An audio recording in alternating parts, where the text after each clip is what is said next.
I'm happy to say that that dream, that thought came to life, and that's how I ended up at the University of Oxford. It is always so interesting how you visit a new country and the first day you enter, you're thinking to yourself, oh, I don't know anyone. How will I adjust? How will I fit in? And sometimes there is even an aspect of imposter syndrome that comes in. Applying and getting a fellowship is one thing, but the most important thing yet is who you become after the fellowship, what you do after the fellowship, and what you make your time of during the fellowship. The application process was quite tedious in a way because I went through interviews with different institutions before I was placed at the University of Oxford. I like to tease my mom and tell her, so we speak on phone because I've been away from Uganda in like a very long time. And so I tell her, I'm like, hello mom, okimanyi nti no muwala wo ali mu ttendekero likyasinzeeyo mu nsi yonna.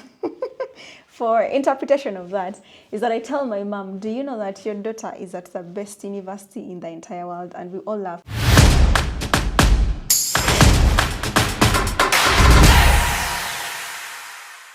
Hi guys, welcome back to our YouTube channel. This one is going to be a long one, and it is very exciting for someone who is interested to know about fellowships, about global health, about leadership in clinical research. This is the video I break down my experience at the University of Oxford, working with the ISARIC team at the Pandemic Science Institute, and it is so many things, so many bits. I'm excited for this particular segment because, first of all, it's a way to give my appreciation in a way to the people that have been hosting me here at the University of Oxford and at ISARIC and the wonderful team. 9 months ago, I embarked on a journey that would challenge me, that would stretch me, that would take me from my comfort zone, a journey that brought me to the University of Oxford to work with the Pandemic Science Institute, with the ISARIC team, and that is through the fellowship that is funded by the WHO. It is a TDR-WHO Fellowship. The full form is Clinical Research Leadership Fellowship, CRL. I'm going to be including the links in my description here so you guys can check out these websites and see some of the amazing work that is happening in all these different networks and groups. Yeah, I've been at the University of Oxford and it's coming to, my fellowship right now is coming to a close, but there is so much I have learned, and I've always vowed to myself that the more I learn, the more I'm going to share, because first of all, there is always space to learn. One of the reasons I share my content and my journey and my experiences is because I came to the realization that so many times the people that are doing the things or carrying out the research in clinical projects do not mostly share what is being done. And so you find that sometimes there are knowledge silos that need to be disrupted. Like knowledge is contained in particular groups of people. Yet when you look at global health, it is a sphere, it is a space that you don't look at in isolation. Everyone is involved. You cannot look at one entity and say,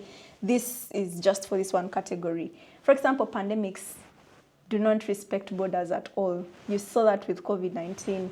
And most times it is the people that are working on these projects that get to share some of this information to the general public in a way that is easy to be understood by the entire community, so that those knowledge silos are disrupted and people get to know the different projects that are happening and how we can look at global health in a way that is comprehensive, in a way that is aggregated for improved outcomes. The Clinical Research Leadership Fellowship is funded by the WHO, by UNDP, by UNICEF, and by the World Bank. And their intention is to focus on diseases of poverty. When you think of diseases of poverty, things like tropical diseases will come into mind, like malaria, also pandemics like HIV, because some of the areas that are affected are in the regions that are affected with poverty.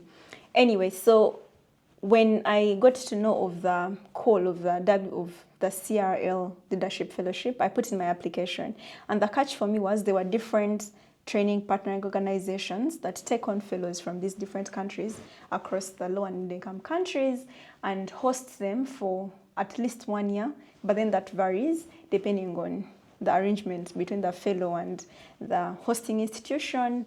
And so it is joint collaboration that these institutions take on to instill joint collaboration between institutions and the fellow to make sure that this person or this person gets the skilling they need to strengthen capacity in their home institutions. So my home institution is Mercury University, and my host institution is ISARIC, or the University of Oxford, as I work with the team here that is known as ISARIC. Some of the training partner organizations that I got to learn of during the application process includes the GSK Biologicals in Belgium, the European Vaccine Initiative in Germany. There is a BioNTech in Germany as well. Then there is International Vaccine Institute in South Korea, and Luxembourg Institute of Health Competence Center for Methodology and Statistics in Luxembourg. There is the Barcelona Institute for Global Health at the University of Barcelona in Spain. There is the University of Cape Town in South Africa. And then there is the UVRI, Uganda Virus Research Institute, and that is in Uganda, in Entebbe. There is a total of 34 organizations involved in such fellowships. So the application process was quite tedious in a way, because I went through interviews with different institutions before I was placed at the University of Oxford. So what happens is you apply, you do not know where you will be placed. So the selection committee gets to read your application. So these different training partnering organizations do the shortlisting and do the selection, of course.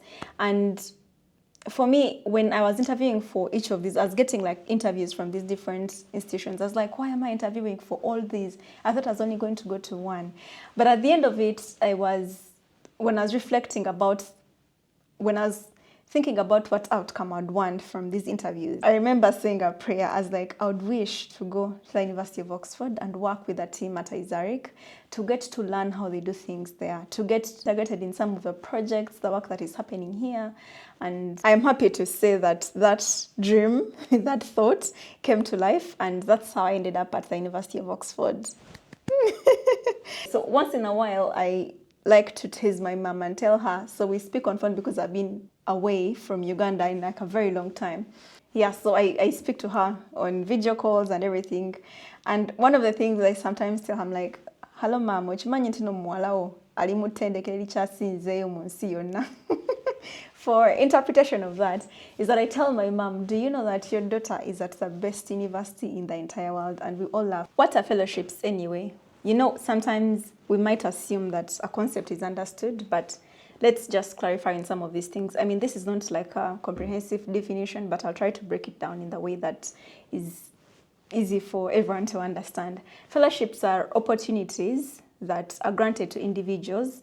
They offer funding, mentorship, resources to help like individuals advance their career, professional growth. And one of the outputs is to, of course, improve, contribute to global health outcomes. For example, when it comes to clinical research leadership fellowships, but there are other fellowships in things like business, policy, entrepreneurship, and there are different funders when it comes to fellowships. You can look up pages like the NIH, you can look up the World Health Organization, the Gates Foundation, you can look up the Wellcome Trust. These are all different spaces that offer fellowships that help to skill people, individuals from different walks of life, to equip them with the skilling they need, with the resources, with the environment, to enhance their leadership growth in various fields. And that is the best way I can break it down. So let's bring it home to the fellowship that I'm doing, which is Clinical Research Fellowship. The aim of clinical research fellowships or clinical research leadership fellowships is to bridge the gap between research and practice.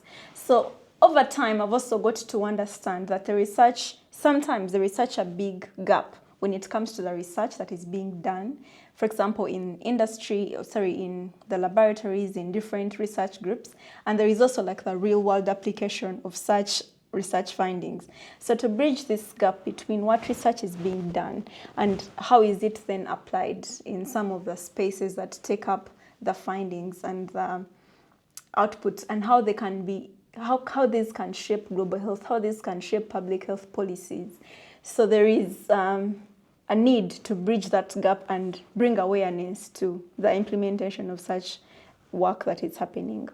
applying and getting a fellowship is one thing, but the most important thing yet is who you become after the fellowship, what you do after the fellowship, and what you make your time of during the fellowship.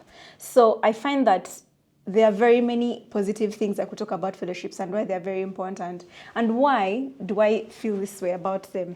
I'll share my experience. One is the career advancement opportunity that it gives you. You get to work in an environment where, first of all, there is a lot of skilling, there is expertise, and you have first-hand information on some of the projects and programs that are running across different networks, collaborations. And then I also look at it in the lens of getting access to resources such as funding, mentorships, networks. I've talked about collaborations. For example, during my time at the University of Oxford here at the ISARIC, I've gotten to speak to different research groups that are doing excellent work here and also across the world. One of them is the Pangea group, which is also integrated in the Christoph Fraser group. They're working on HIV research and projects that are running even in Uganda. They are linked to some of the groups like in Rakai, and it is interesting to find out what they're doing, to know what they're doing, to some of the talks from different presenters, from different seminars that are happening. That kind of exposure gives someone a deeper and broader understanding. Like you get a clear view of what research is being done and where it is impactful and who are involved and what are some of the decisions, some of the discussions that are happening in some of the rooms these projects are being managed and run. And then the other way to look at it is to bridge the gap between access to resources. I mean, if you look at how research and global health is structured, like I mentioned, it does not know borders. Whatever problems are faced in some of the places, for example, we know what happened with COVID. We noticed that there is no boundary when it comes to some of these diseases, some of these pandemics. And another plus that comes from fellowships is the global networks, because it connects you to experts, to peers across like the world. You have like a stage onto which you're just saying, oh, I'd love to speak to this one, and someone can make it happen, depending on how you are, first of all, very open to learning and how you seek this information, because information will only come to you when you look for it. There is that, but also sometimes being in such places brings you closer to finding out some of the discussions that are happening and how you're able to also voice your ideas, your passions, your approaches, so people can get to learn from you, but also you learning from them. So it creates such a space of learning, of sharing knowledge, of finding solutions, of new, fresh perspectives, which is, for me, a brilliant way to advance one's career, but also to go back home and implement some of the things, some of the learning, some of the takeaways that there are.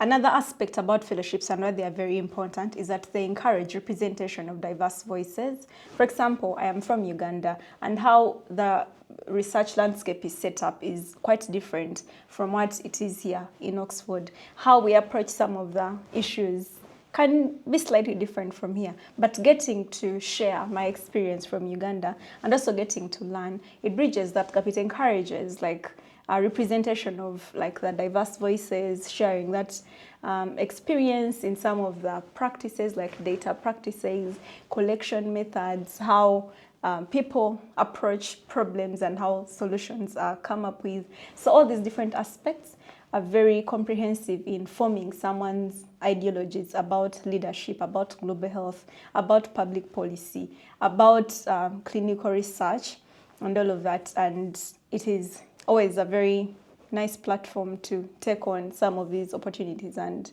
advance your career and get a deep understanding of clinical research. I have talked about leadership development. Leadership comes in many forms, but my stay at the University of Oxford has also taught me about servant leadership, where a leader, you do not influence others by commanding presence in any way, but by being interested in the outcome, as opposed to commanding order in a way. And I've seen this firsthand from some of the leaders that we have here at the University of Oxford in the ISARIC team, and even just my direct supervisor who I've been working with, how very invested they are in, first of all, the work that is happening, but also how they approach their leadership strategies has been one of the things that I'll take home with me, and I will continue to implement, and I'll continue to learn, and I'll continue to yearn to advance some of these, to change my narrative about what I've known, to share some of that. And of course, this leadership development helps to shape professionals into industry leaders, which is, of course, for the broader benefit of global health in general. For someone who might want to take a fellowship, who is considering to take a fellowship, or who is already doing their fellowship, these are some of the things that I would recommend, and it is up to you to find a way to adjust them into your setting.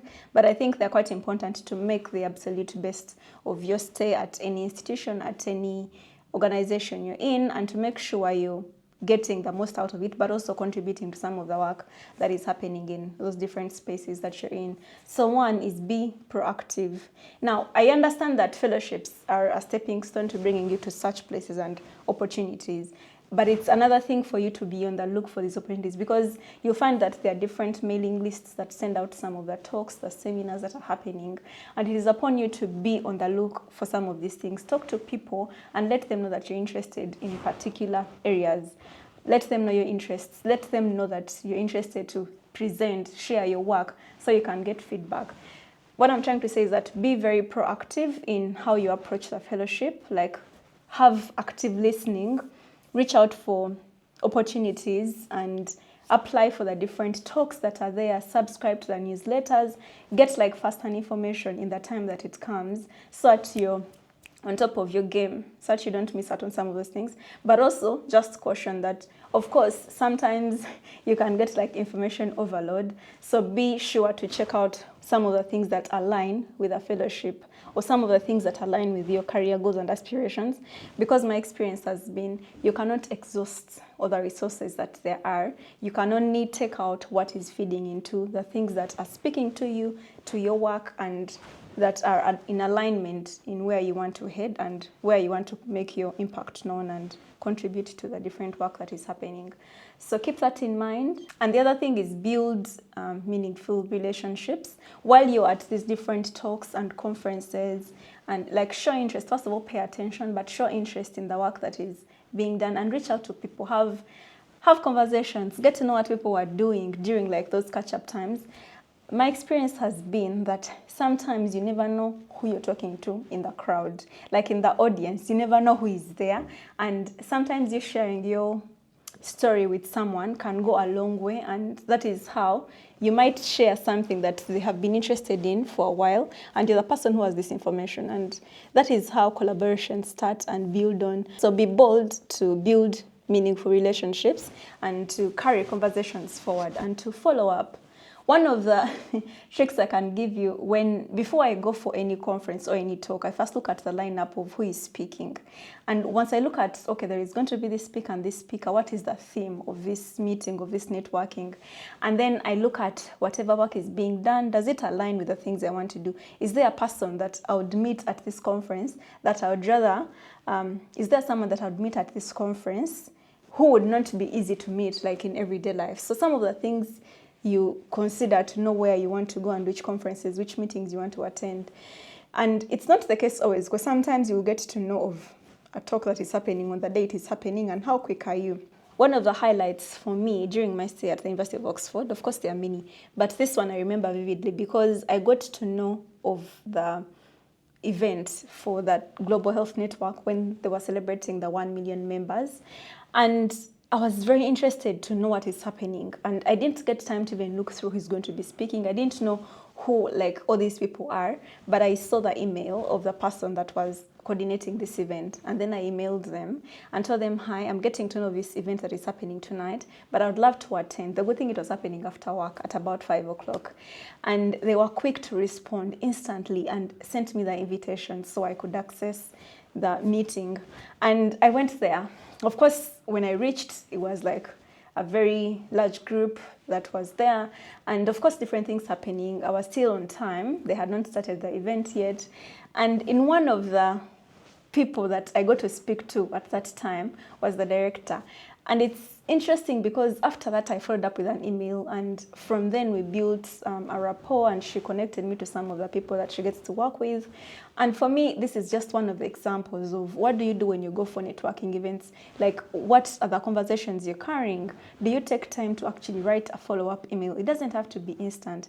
Take a moment and think through, what do you want? Because it's one thing to follow up, but if you don't have action points in your follow-up, it's hard for people to be interested to write back because, okay, yeah, it was nice to meet you, and you get my point of view. Like, it is nice to know that this is why I went to this event. This is what I took from this event. If I am following up, why am I following up? What do I want to take away from the follow-up? Do I have any action points? What are the next steps? Like, have that clear lineup of events and just have like a summary of it, and know that if I'm reaching out, then this is what I want to take from this conversation. Either you're scheduling like a discussion to carry on the conversation, or you're asking a particular question about something. Like, let it be clear on why you're following up, because following up without action points, without some of those things, is just you having a conversation that you still had at the networking event anyway. So you need to be aligned and focused in some of those follow-up instances. Yes, the other thing about fellowships is that you'll get to find out every environment is different. How people do things in one institution is going to be different from another. So adaptability is key, and it is important for you to have that at the back of your mind, but also to know what things are practical, what things are valuable that you can carry from an experience as this and you can implement back home, or what things can you carry from back home and share with a group to see if it's something they can adapt. So adaptability is very important, and you need to explore ways on, sharing some of your learnings, unlearning some aspects, and also relearning some practices. I also need to add that as a fellow, learn to share your voice, share your insights, your ideas, your passions, because it is from such sharings that some of the fresh perspectives are birthed, and some of the biggest contributions could come from the sharings of some of the fellows. So do not hold back, be bold, share your voice, share your ideas, and bring fresh perspective into some of the work and discussions that are happening in the institutions you go to. And of course, there is the aspect of adjusting to a new environment. Embrace the challenge. It's not going to come easy. I can say that for a fact. You will find that you're away from home for like a very long time.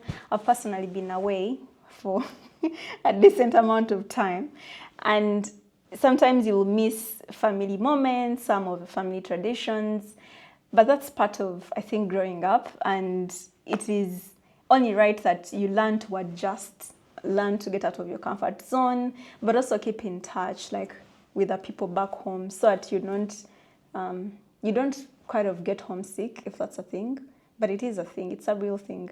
Adjusting to some of the things here, for example, the weather, the food, and all of that can be a challenge. It seems very subtle and minor, but it has such a big impact on someone's life.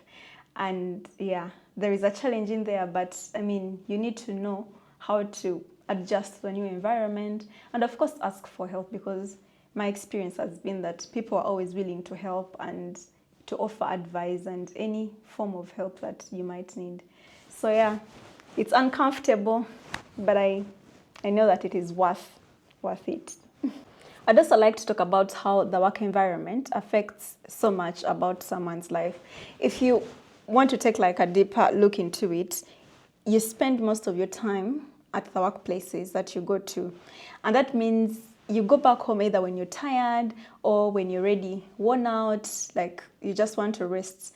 Meaning you get to spend your most productive hours, your most energetic hours with your colleagues at work, and that implies that a positive work environment goes a long way in shaping who you are as a person and who you become at the end of the day. And I have been privileged to be working with such a wonderful team. This is my appreciation to the Isaric team, to the entire people of the PSI and the members I've got to meet while I'm at the University of Oxford. But most specifically to the team I've been working closely with, shout outs to Laura, to Esteban, to Tom. These are the people that I've been working closely with at Isaac, but also to the entire team. I think mentioning names is going to be tricky because I want to leave out some of the names. But what I'm trying to say is knowing that you go to work every day and the people you're interfacing are willing to help, they're willing to teach, they're willing to listen, and they're willing to like have discussions that build onto some of the work you're doing is an excellent way to like spend your work days. But also people that bring fun into working in a way that is healthy, in a way that gives you passion. My stay at the University of Oxford has inspired and it has renewed my deeper passion for clinical research. I must say I now have fresh perspectives and of course improved ways of thinking about answering clinical research questions. And the network I've built has given me like a different way of enjoying the work I do while still contributing to the things that matter. At Isaac, I've gotten the privilege to work with some of the brightest minds in global health. And one of the things that has stood out for me is not just their commitment to global research, but also their attention to like the people that are in the team. And it has not been just about refining data analysis techniques or managing aspects in global health. It has also been about helping me settle in and offering guidance whenever I need it. So thank you so much.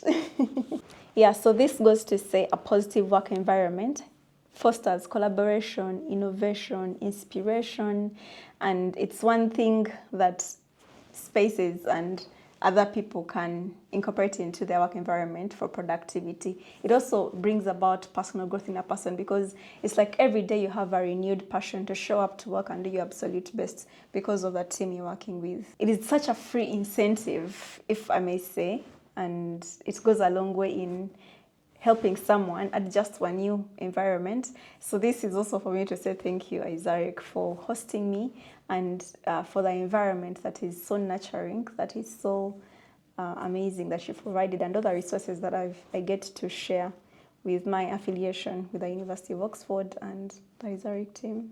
Isaac is involved in a number of different projects, and one of the things that is being done here is standardizing data protocols. That includes like when it comes to data collection tools, data analysis, and some of these tools are the ones that are employed when it comes to different outbreaks that are happening. And I've got a chance and I've been privileged enough to witness firsthand how, first of all, these tools are developed and how they are being implemented and what impact they get on things like data quality. So when I came in to join the Isaac team, I came with my own project, and this is data that is collected in Uganda. And so my time here has allowed for us to refine some of the methodologies, some of the approaches that we're applying in machine learning, in all these different aspects that we are intending to take on for my project, which I might not talk about in detail here, but the core of all the work that is being done at Isaac is to improve patient outcomes, and witnessing this firsthand is an opportunity that I will carry forward and implement when I go back home on some of the learnings that I've taken away from a group as this. It is always so interesting how you visit a new country and the first day you enter, you're thinking to yourself, oh, I don't know anyone. How will I adjust? How will I fit in? And sometimes there is even an aspect of imposter syndrome that comes in because you are questioning yourself, like, do I belong? All those things come up. It's different because you're not from this place, and it happens. And I know people don't talk about this a lot of times, but I'll share my experience, and this is what I have to say. When I came in, those are some of the things that came in, but then I needed to remind myself that you're here and you belong and your voice matters and you're here because you should be here in this particular time. And then time goes by, you get introduced to the different people that are doing all this different work, you get immersed in some of the work they're doing, and you get all the help, and everyone is very nice to you, and you get like a healthy working environment that helps you like adjust quickly. And somehow time goes by, the months flow by, and it's time for you to get onto like the next step and move and go. And you're like, okay, so what do I do with my life now? I've known you for 9 months and now I get to leave. Anyway, that's part of the challenge that we get to experience. But overall, what an incredible journey. There are so many lessons, so much I can share about my experience at Isaac, my exposure to the University of Oxford, and all that I have gained through my journey. And leaving Oxford or leaving Isaac right now is bittersweet, because this is a team I've got to know for 9 months.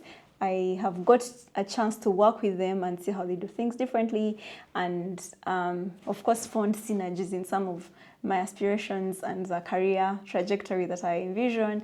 So I know I'm going to continue working with Isaac remotely and in different pursuits. And right now I get to get back home and implement some of the learnings, the teachings I've got from my time at the University of Oxford. And they gave me a card that brought me back to reflection on what a wonderful journey. And this is Sorry You're Leaving. And it's a handwritten letter. This just goes to show you how intentional the team that I've been working with is, and how they care about the people that they work with. And yeah, so this also is to say thank you. Thank you to the entire team at Isaac for hosting me, for giving me space, for hearing me, for sharing your expertise and knowledge. And like I mentioned in some of the presentations, the best I am going to do is to go and teach others what I have learned from you. And this is also a special thank you to the TDR WHO for funding this fellowship. It is an excellent way for people to get immersed in some of the different research groups and to get to know what is being done. How do people solve problems? How do we answer research questions? And how do we implement these in practice in the real world scenarios? So thank you.